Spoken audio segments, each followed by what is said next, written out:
No, brainlet, everything is not political. I have finally figured out what's really going on when it comes to invasive leftist politics.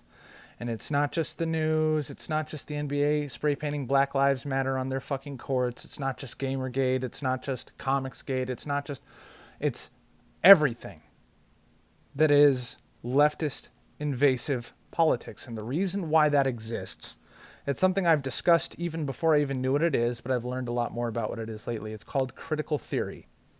Every time somebody calls someone a feminist, an intersectional feminist, a cultural Marxist, a leftist, a commie, all of it is the same thing. It is critical theory. And you know what critical theory is in layman's terms? It's the art of bitching about everything. It is impossible for a critical theory obsessed person. This is literally what the intellectual dark web faggots like Weinstein call the ideological virus, or the fucking what do they call it? They call it ideological possession or something like that. It's all just critical theory. Critical theory is a form of brainwashing. And what it does is it teaches you to consider everything as in serious need of repair. And usually what is wrong with it is that it is racist, sexist, exclusionary, oppressive, any buzzword you want. The buzzwords don't even matter. The point is, there is something seriously fucking wrong with this fandom, this clique, this group, this topic, this entertainment medium, this television show, this film, this franchise. There's something wrong with it that only a critical theorist can fix. The thing is, they can't fix it. And in fact, if you look at the basis of critical theory, if you actually look at the academic scholars, the doctorates of this bullshit, and read what they say things like there's no cure for whiteness. Literally, when Anita Sarkeesian said, everything is racist, everything is sexist, everything is homophobic, and we have to call it all out, it's not actually funny. We all thought that was funny at the time. We thought it was a hilarious exaggeration. No, that was an accurate description of what critical theory is for and what it does. Every single fucking thing is problematic. And there's actually no cure for it, but it can be treated with continuous doses of leftist bullshit. Whether it's diversity or sensitivity or inclusion or an HR manager, fucking everything, and it ruins everything it touches. And ironically, since Warhammer, I had talked about Warhammer and Games Workshop going through this, a great description for what this is like is the Tyranids in Warhammer 40k. This is a race of ravenous hive-like aliens that specialize to kill things that it wants to eat. And what it wants to eat is literally everything that is alive. When a Tyranid swarm arrives on a planet, it will eat every single living thing, down to the fucking bacterium on that planet, and leave when the planet is a fucking desert. That kind of fucking full-blown hostile terraforming, that is what they do to everything that they can. So every group that lets them in can't give them an inch. They can't give them a meter or a yard. They can't give them a kilometer or a mile. They will take everything. And there is always a point of no return, an event horizon where it's too late to resist, where you will be chased out by the cancel culture mob for doing anything. And the thing that should terrify even progressives, the critical theorists, the Marxists, the commies, the bread tubers, whatever the fuck you want to call them, the fucking Twitter check marks, is they're not safe. If they become obsolete in any way, if they become problematic or defective in any way, the hive swarm will eat them just as they would any other hostile. There is no safety, no equality, no freedom, no friendliness, there's no compassion. This is why I describe these people as evil monsters, because really, in practice, that's what they are. And that's why you see people like Vosh running around calling everyone a misogynist, but if he's faced with a conservative woman, the first word out of his mouth is cunt. What's the first thing out of the mouth of a white BLM Antifa type when they encounter a black cop? They call them a nigger race traitor. First fucking thing. Nothing these people say matter, because what's the first axiom I ever taught you? The first thing you have to realize about all progressives, critical theorists, Marxists, far leftists, democratic socialists, whatever euphemism they use, they're all critical theorists. That's actually the accurate term. The only thing that defines them at all times is all they ever do is lie. They'll call you a gatekeeper, and then they'll fucking call you a misogynist or a racist or a Nazi or an exclusionary type or a suppressive person or any of these other kind of cult fucking words. And then they will chase you out. And the scary thing is they are highly effective at deceptive threats.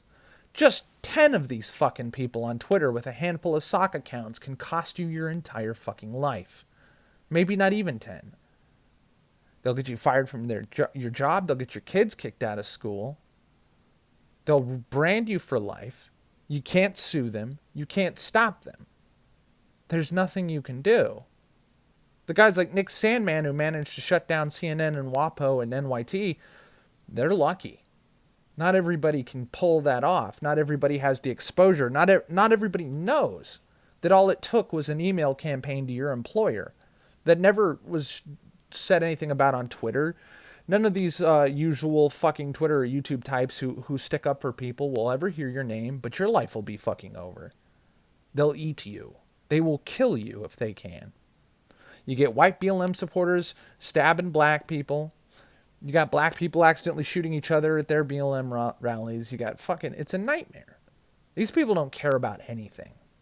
They don't think about anything. It's actually... The meme to call them an NPC is accurate, because they don't actually think like a human being. They don't behave like a human being. They're not possessing of human compassion or sympathy.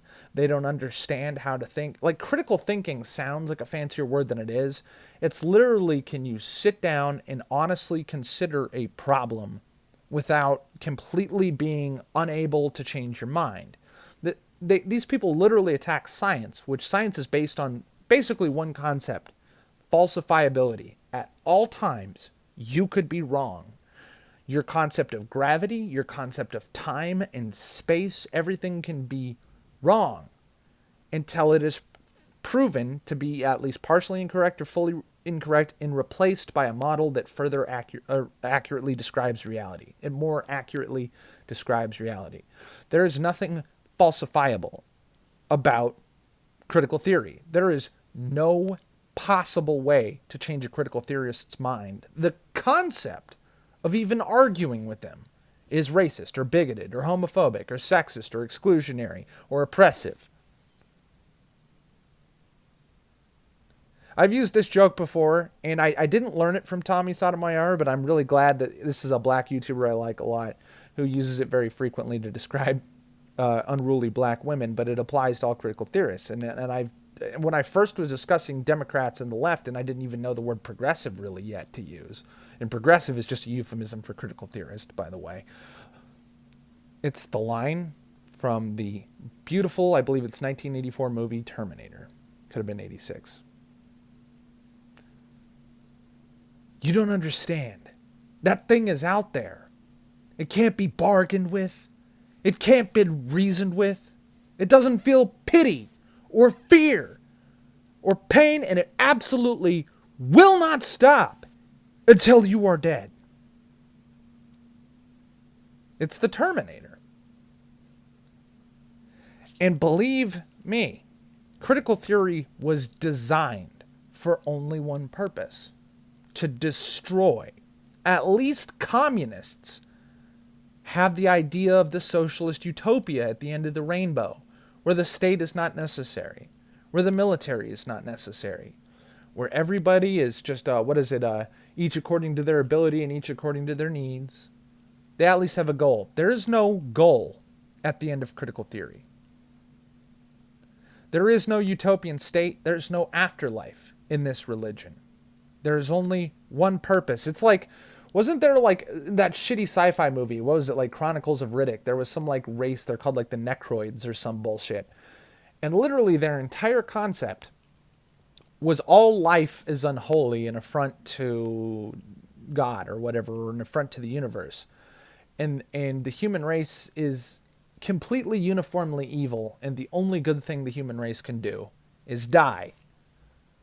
That is what progressives do. They kill everything they touch. They kill people, they kill lives, they kill dreams, they kill fandoms, they kill franchises, television shows, they kill scientific fucking disciplines. They kill everything. And they do it with violence, sadism, and fear.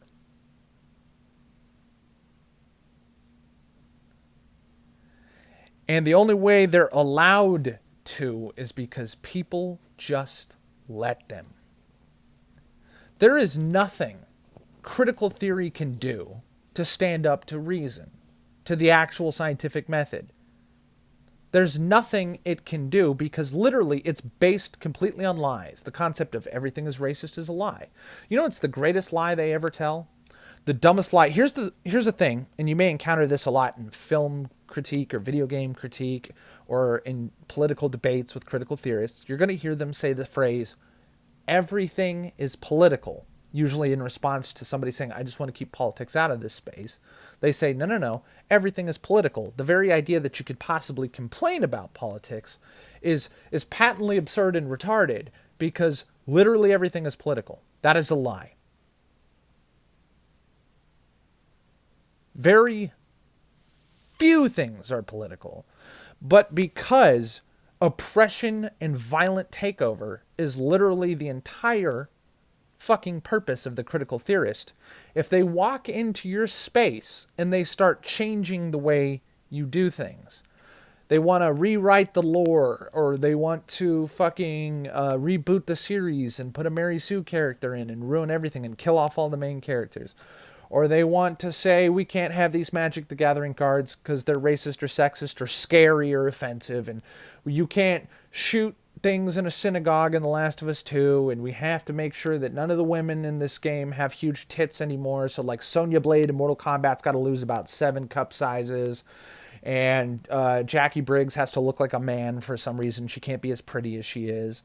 And, Katana from Mortal Kombat has to look like an Asian person with Down syndrome because apparently she looked too white or something before, even though, she's not an Asian person. She's a fucking Indenian. She's a goddamn immortal alien, you fucking retard. It doesn't matter whether she looks Asian or not. Like, the only actually Asian character in the whole fucking game is Liu Kang, okay? As long as he looks Asian, it's fine. Or for some reason, Johnny Cage is a hook-nosed Jew now. Don't get me started. And if you complain, they say, no, we did this for the good of the franchise. We did this to mature. And you complaining about it is ridiculous. And then you say, well, you're politicizing this. What is inherently bad about chicks with huge tits? Like, what is bad about fan service? Like, me personally, I don't like the characters like Ivy in Mortal Kombat. I thought Melina and Sonya Blade in Mortal Kombat 9 looked absolutely fucking pornographically ridiculous. But the thing is, I don't care if people like that. I don't care because the way the characters look actually doesn't have much bearing on the way the game plays. And you get used to it. You know what? In playing Mortal Kombat 11, you get used to everyone looking ugly and flat-chested. You just get used to it. But you're disgusted with the reason why they chose to do that. And the reason is a game that is the very reason why the ESRB rating system for video games exists. The literal reason why a kid can't go in and buy Call of Duty without his mom because it's rated M for mature is because of Mortal Kombat. It is the edgiest game in human history. And even though Mortal Kombat 11 is by far the most gory, disgusting, hyper-violent, and bloody entry in the entire fucking series, the female characters are not allowed to have cup sizes above a C. Because of maturity. And if you have a problem with that, well, we're having a political argument because a fucking game about aliens killing each other and cutting their heads off is political. And before, the only reason why was, the only political thing about it wasn't the game, but that there were people who said you can't play this game because it's too violent. And we've heard that 1,000 times. And then we've also heard leftists like Movie Bob and say that Anita Sarkeesian is not comparable to Jack Thompson, because Jack Thompson was a Republican who wanted to like fucking sue people for violent video games, and Anita Sarkeesian, well, she just wanted video games to grow up. Well, fuck the both of them. Get the fuck off my lawn. No step on stake. That's my purse. I don't fucking know you. Get the fuck out of here. Fuck off. I don't care if you call me exclusionary. You don't want what this is. You don't want Mortal Kombat. You don't want fucking what else has been taken over? You don't want fucking Star Wars. You don't want Star Trek. You don't want fucking the SCP fandom. You don't want everything you've taken over. What you want is a fucking environment where all anybody does is critical theory shit. All anybody talks about is the progressive stack. All anybody talks about is when are we going to get our lesbian American Indian character? Oops, you called him American Indian. We have to ban you because the proper term is Native American. Oops, we got to ban that fucking asshole because the proper term is indigenous persons. Fuck off. Fuck off and die of AIDS and colorectal cancer, you piece of fucking shit. Fuck off and die. You are not welcome. We're not obligated to fucking welcome you because you didn't come here to participate. You came here to destroy, to eat. They are fucking a virus. They are flesh-eating bacteria. They are the Tyranid hive swarm. And they will not stop until everything you love is only the way they want it. And if you wanted it the way it was before, or any other different way, you're a Nazi. And yet, what is the more fascist thing? The involuntary, forced, and malicious, hostile, and even downright violent takeover by people who are not a part of the fandom and not interested in what the fandom is about. They're only interested in going into a knitting circle and talking about Trump bashing instead of knitting, which has been a meme since Vosh talked about it the other day. And it's come up, I remember when it was a brand new thing that got talked about. The article about fucking, I think it was last year or early this year, about some lady who was a Bernie supporter and her first experience with why all progressives are fucking evil scum is the same thing that gamers experience in Gamergate. That's the last thing I'll mention, I know, because I'm rambling really long. Everybody says Gamergate's about ethics and journalism. That's actually not true. Everyone says Gamergate's a misogynist harassment campaign. Also not true. Gamergate was a reaction to an attempted hostile takeover. Literally, another thing Movie Bob says, because I've been watching a lot of things about Bob Chipman. Bob Chipman, by the way, fuck off and die, you fat Nazi fuck. He literally is a Nazi, by the way. Read his Twitter. He talks like he's fucking Herman Goebbels. Anyway.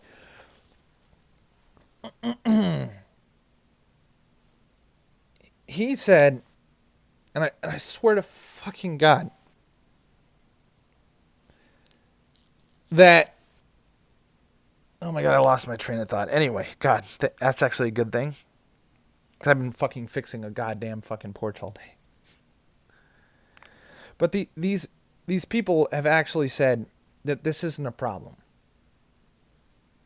And then you look at the things they like, and it's just disturbing. Like, Movie Bob somehow has an audience. And like a couple of years ago, I made a video called, like, the worst movie ever is Godzilla King of the Monsters. Because it's one of the worst pieces of shit I've ever seen.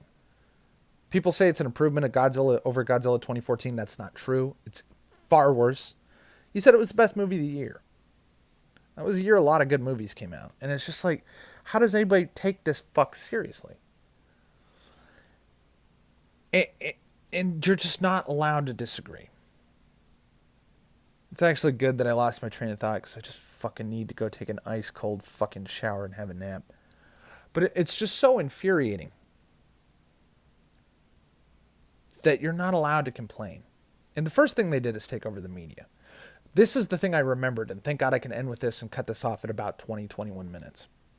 He said that the gamers are dead narrative during Gamergate. Bob Chipman did. He said the gamers are dead narrative was a lie. That is not true. The thing that kicked off the gamers are dead narrative was it was a consequence of the Five Guys Burgers and Fries post, which came after there was a tumult, a fucking smorgasbord, a goddamn fucking ballistic volley, a meteor swarm of articles that all said the same thing. And you've seen this 1,000 times. You've seen Trump, Russia, possible collusion. You've seen dangerous for our democracy. You've seen the compilations where all the newscasters are saying the same fucking sentences because they are reading a script. Gamers Are Dead was literally a scripted narrative shared around a private emailing group called Game Journo Pros, of which Zoe Quinn and Brianna Wu and a lot of the other familiar, what was that one Asian guy's name? I forget. He was in it. I'm sorry, I forgot his name. I'm a racist forgetting the Asian guy's name, but it's not. It's like Andy something, and all these famous John McIntosh, all these famous internet writers. There's like Kotaku was chief among them. They all wrote the same article, which is gamers are not your audience, which was the most asinine thing you could possibly imagine, because all a gamer is a person who plays games. These are some of the first political videos I ever made, and it wasn't because gaming is political. It was because political people were forcing politics in, and their excuse was everything is political, but that's not true. People like Jim Sterling and Bob Chipman fucking say this garbage all the time. Like, Sonic the Hedgehog is not political. Playing Monkey Ball, SpongeBob's fucking Bikini whatever bottom adventure, that shit's not political. Playing Ninja Gaiden's not political. Okay? There are certain games that might have some sort of politically adjacent message. Like if you've ever played Spec Ops: The Line, it tells a very gritty story that actually has a theme that is trying to convince the player of something. There are such things as games and movies that are trying to impart a persuasion to you. They're trying to persuade you to think about something in a certain way. Most games, and in fact most movies, do not fucking do this. So it's not true that everything's political. Knitting is not political. Jogging is not political. Okay? And in fact, if you have an office job pushing papers, but you have to waste your fucking time going to a sensitivity seminar that everybody has to go to, and it's mandatory, and it takes up a whole day of work that you could have been working to talk about diversity and inclusion and gays and how not to commit a microaggression against a transsexual, including calling them a transsexual or calling them trans, or even acknowledging that they're transitioned at all. And even if they bring it up, you shouldn't really say anything about it other than I support you and all that shit. It doesn't belong there.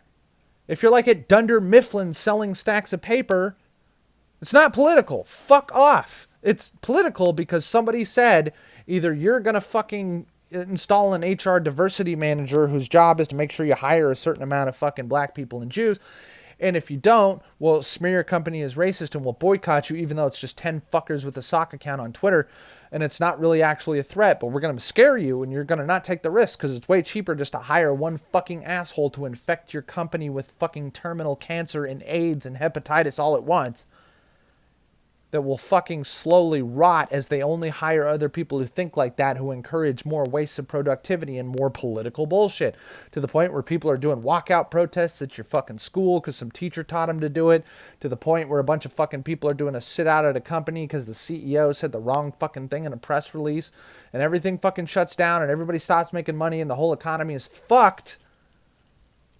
because your fucking stupid bullshit office cubicle job is now political. Not because it is, not because everything political, but because it was forced on you by a hostile alien with teeth and claws that wants to kill and eat you.